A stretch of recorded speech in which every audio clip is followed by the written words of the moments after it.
So, hello Titi, how are you doing? I am doing very well, thank you. How are you? Good, I'm very good. So today I've got the honor of interviewing my sister. She's a pharmacist and she's going to be telling us all about what it takes to be a pharmacist. Wow. So Titi, please just tell us a bit about yourself, tell us about your profession and tell us what you're currently doing. Okay. Hi guys, as my brother's already introduced me, my name is Titi. So I currently work as a pharmacist in an NHS hospital. I graduated from the University of Brighton a couple of years ago. And I've moved around just to try and gain as much experience as I could. And now I work as a pharmacist, but I do diabetes and endocrine as well. Fantastic. So Titi, for somebody who is in school, is in college, who is thinking or dreaming of becoming a pharmacist, what are some of the things that they need to be doing at college to prepare themselves for university? So every university is a little different in terms of the qualification that they accept. But I always encourage people to do chemistry, mathematics, biology. While some universities might not accept that qualification, it actually makes your journey a lot easier. Chemistry is hard, ask your teachers for help.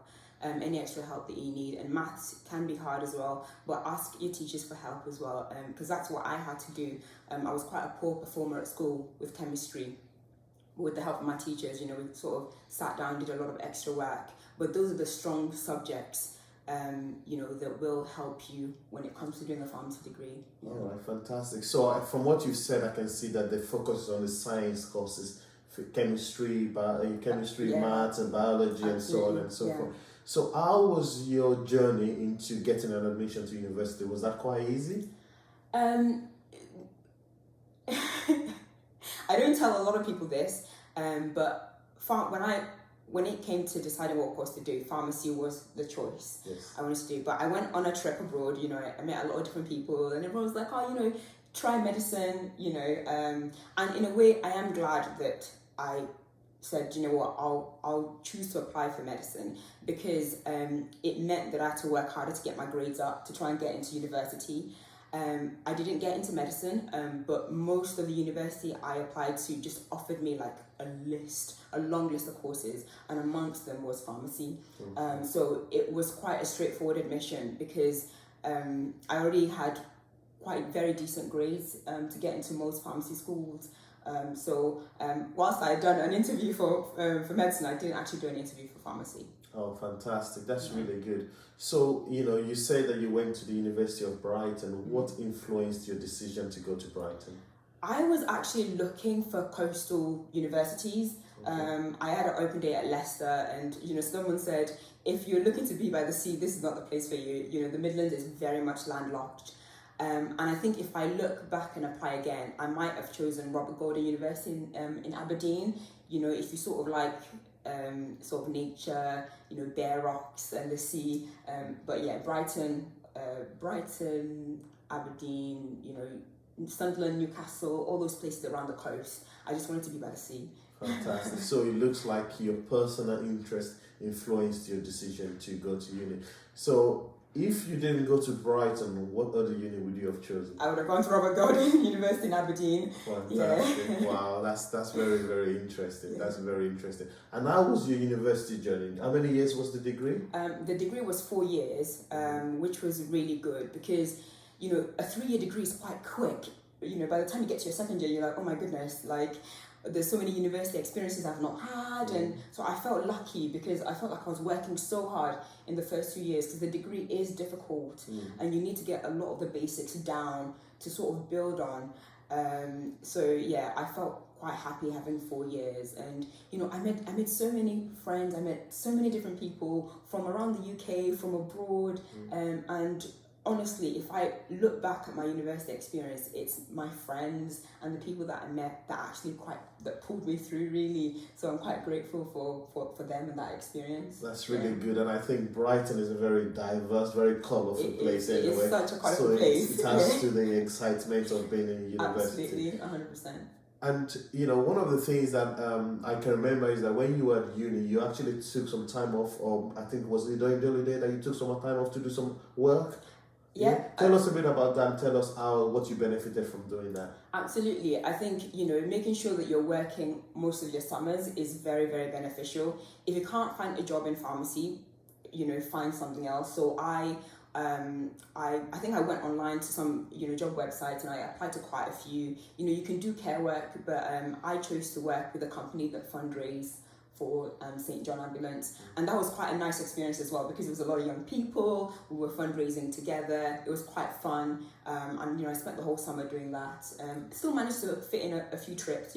I managed to cycle around the Isle of Wight during that time as well. So fantastic. It looks like your university experience was very positive. I can remember at some point you also went to Northampton Hospital to do some work as a I think it's training pharmacy. Yeah, absolutely. Tell us about that. Yeah, and I'll thank you for that, really, because I remember you sending me an application for the summer job at Northampton, and it was, oh my gosh, guys, it's such a good experience if you can get work experience in as many diverse industries as you can. So whether that's community, industry, or hospital pharmacy. So because I was familiar with Northampton General Hospital during the summer, I think it made my interview process a little easier.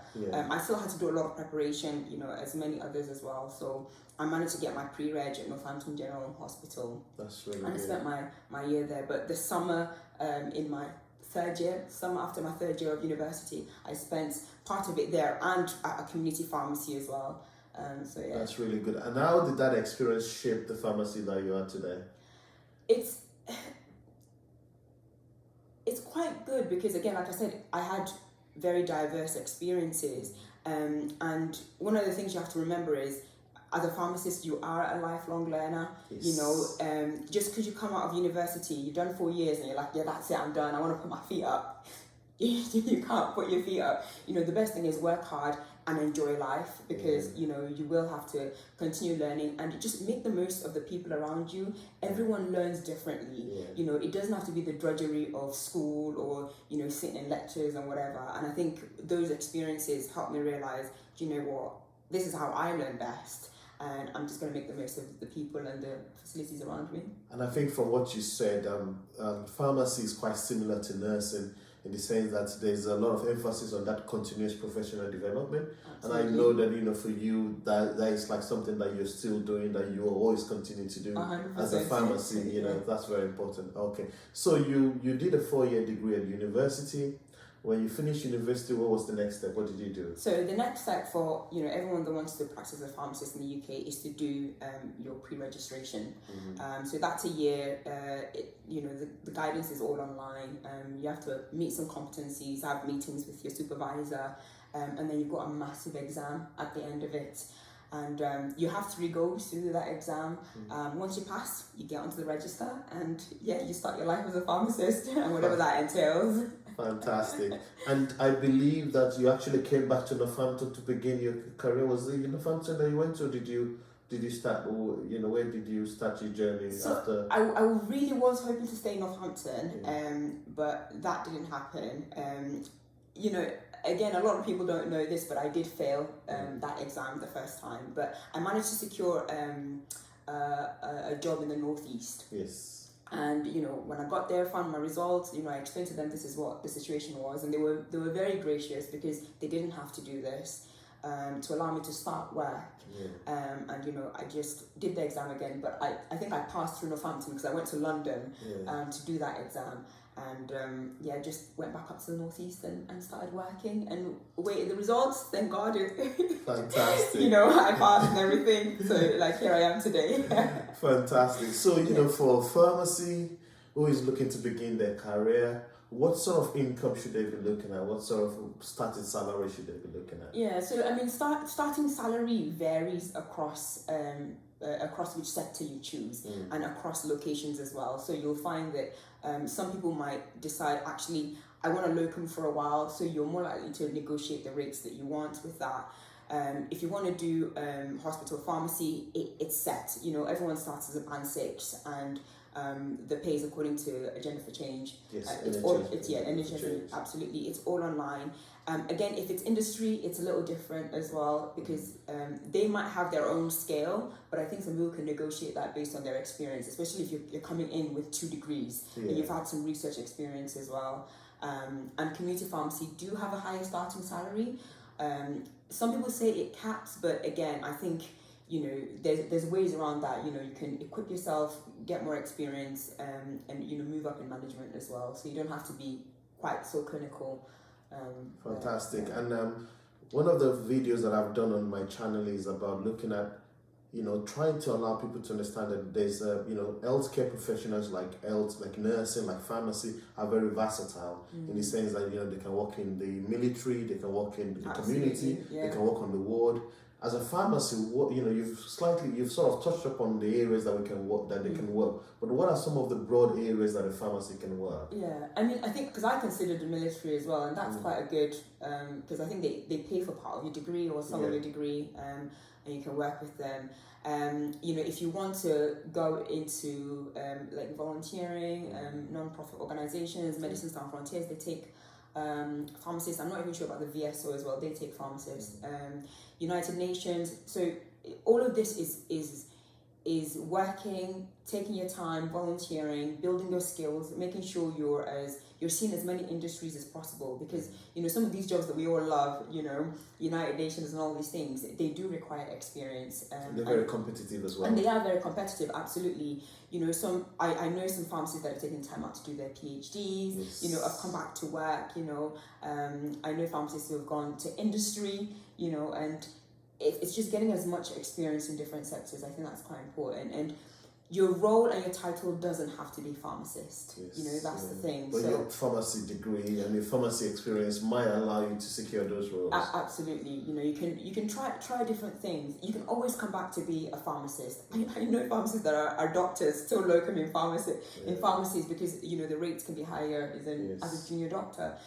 You know, so as long as you maintain your registration on the GP register, you know, you can sort of dip your fingers in different pies, but, you know, you do have to be proactive with these things. You know, it just won't come to you like That's that. great. You know, guys, if you're getting any value from this video, please don't forget to subscribe. As we go through the topics, we're going to ask a lot more questions, and we're going to get to know Titi a bit better. So Titi, one of the things I wanted to ask you was that you mentioned about medicine, you mentioned about pharmacy. What are some of the courses that you considered when you chose to go to university? Is there anything else that could... I know there was a conversation of nursing along the way. Yeah, I mean, there was a lot of conversation because I had no idea. You know, nursing did definitely come up. But I'm not going to lie, I didn't want to stay at home. I definitely wanted to spread my wings. And I didn't feel like it was worth doing nursing if I was going away. You know, I felt like I had to do something different, because if I was going to do nursing, I really should have stayed at home. I would have saved, you know, a lot more money and everything. I wouldn't have to pay maintenance fees. Well, I'm guessing that not wanting to stay at home really influenced your decision. Okay. Yeah. So, you know, we've spoken about the salaries for pharmacists. The next thing I want to look at is, what are some of the career progressions within the pharmaceutical industry, you know, either within the NHS? How quick can you progress to, you know, maybe a specialist in diabetes like you?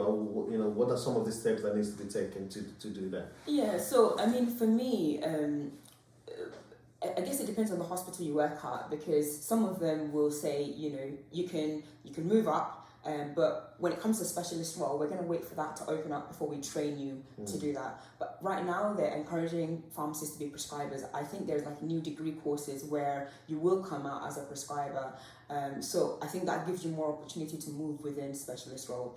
With industry, I'm not so familiar. All I know is I know that there are like certain roles like medical sales liaison, medicine information.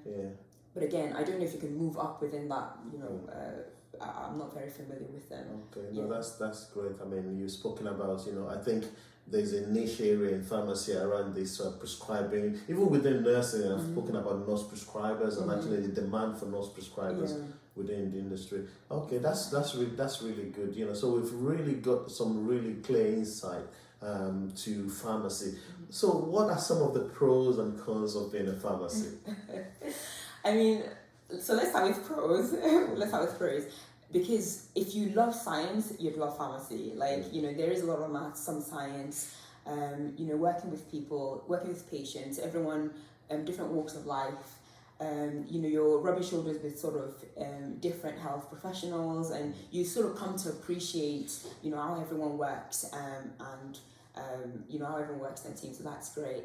Some of the cons I would say is it can be quite stressful, and there are growing pains. Like, that's the only way I can put it, because, you know, if you're not that kind of person that can deal with difficult personalities, I don't quite like to use the word difficult, but personalities that don't align with yours, that people have different values, because, you know, you are working in the healthcare industry, and you will mix with people that might have come from deprived areas, or people that have, you know, that might experience health inequalities, you know, so you really have to develop that skill of having a bit of tact when you're speaking with people, and you have to have that interpersonal skills, people's personal skills, absolutely, because of the range of people that you're actually interacting with. Yeah, so I think that's quite hard for a lot of people, and it's something that you just have to learn. It is a skill. They don't teach you in university. They don't teach you it in school.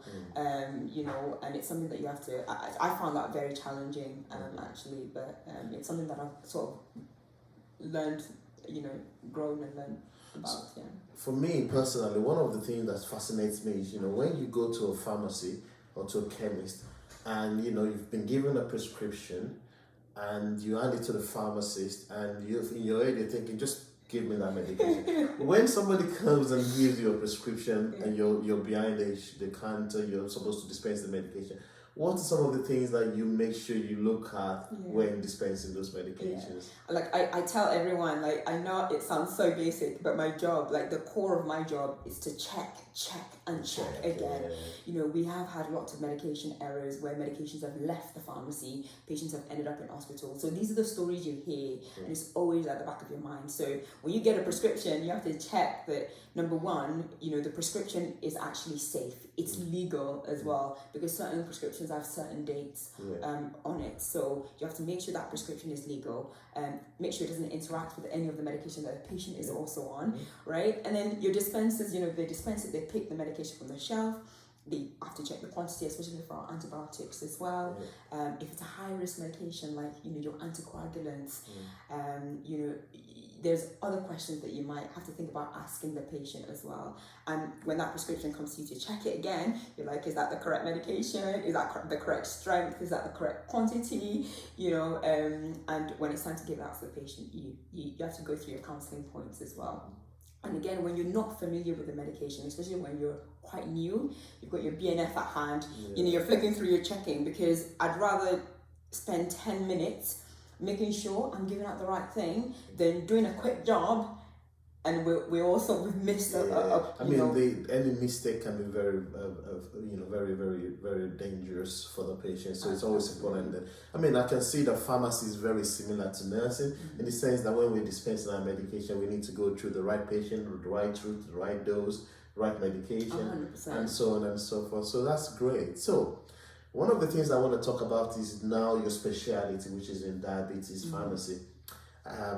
For me personally, I've had a journey through diabetes, and I've sort of read about keto diet, intermittent fasting, and all of that. So for somebody who is diabetic, what are some of the advices that you can give to them? What are some of the things that they need to be doing, or even pre-diabetes? What are some of the things that you need to be doing to ensure that they have a longer life expectancy and they actually look after themselves? Yeah, one of the things we encourage is, engage with the services around you, because there are doctors, nurses. Once you have that diagnosis, whether you're pre-diabetes, there are schemes in place, there are pathways in place, to either halt that, and you have options as well, because everyone's different. Whether you want to go the diet route or when you're there, whether you want to take medication, and there is support for you. And and Diabetes UK as well, their website is full of information for you, and meeting with other people that have diabetes and having that conversation as well, because like you say, it is a lifelong illness. Once you've got it, a lot of times we say people are in remission. We never say you can cure your diabetes, because we want to make sure the things that creep up over time can be prevented. That's our main goal really when it comes to diabetes. And with people with diabetes, what are some of the other comorbidities that you see with diabetes? Can you give us a range of some of the other issues? I know that there are issues with, leg ulcers, the time it takes for one to heal. What are some of the things that we need to be looking out for? So when it comes to diabetes, the issue isn't the diabetes itself. The issue is the high blood glucose leads to microvascular complications and macrovascular complications. When I talk to my patients, I tell them, look, we're trying to protect those tiny blood vessels that supply blood to your eyes, that supply blood to your kidneys, and that supply blood to your feet. And obviously the bigger vessels that supply blood to your heart. So those are the things we're trying to protect, because, that's why when we say, have you been for your yearly health check? Have you got your eyes checked? Have you got your blood pressure checked? Have you had your foot checked? Are you still maintaining those sensation in your feet? You still podiatry and all of that sort of thing. Absolutely, because we do have people that might have a pain in their foot and they're walking around with it, and it's like, well, I feel no pain, so I'm fine. Actually, feeling no pain is not a good thing, because you don't have those sensations to tell you something is wrong. So those are the things that we really want to protect over time, and it can cause other issues as well, quite personal things. So those are the things that we want to prevent really for as long as we can.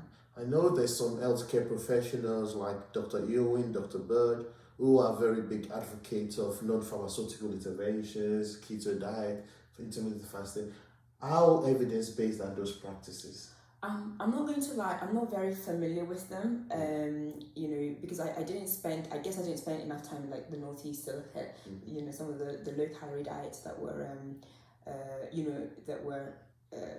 there was research that came out that were quite useful, and a lot of young people, have done them, and there is evidence to back up that there's benefits, I think up to 18 months after you do the diet, and I do encourage it for our younger patients that are quite fit, but because where I work currently, our population is elderly, so sort of the advice it's more pharmaceutical. It's more pharmaceutical, but it's our targets are more relaxed as well for them, because when you're older, what are we really trying to achieve as well? So what we're trying to do for our younger 40, 50, 60-year-olds is completely different from what we're doing for our 70, 80 and 90-year-olds. And I know that in healthcare, it's all about balancing that quality of life and quantity of life. Absolutely. And when with the older population, you might think, like you said, what are we trying to achieve? Absolutely. That's fantastic. I think for me personally, I've been able to capture quite a broad range of questions that I wanted to capture.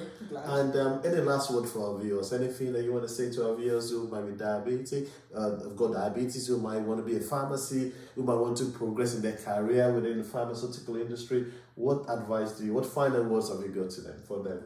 Final words, honestly, wherever you are right now, whatever next step you want to take, just start it. Things might look scary, things might look like, oh, I can't do it. Just take the first step and figure out the rest along the way, because I know sometimes we're like, oh, I don't really want to do something, I don't want to study, I don't want to start this. But actually, when you start it and you start having the conversations with a lot of different people, you find that there's a lot more support for you along the way. All right, guys, there you go then. A nice conversation with a pharmacist, talking to us about pharmacy and also diabetes. Hopefully you get some value from this video. If you get value from the video, please like, share and subscribe to the channel. Thank you very much. Thank you. Cheers.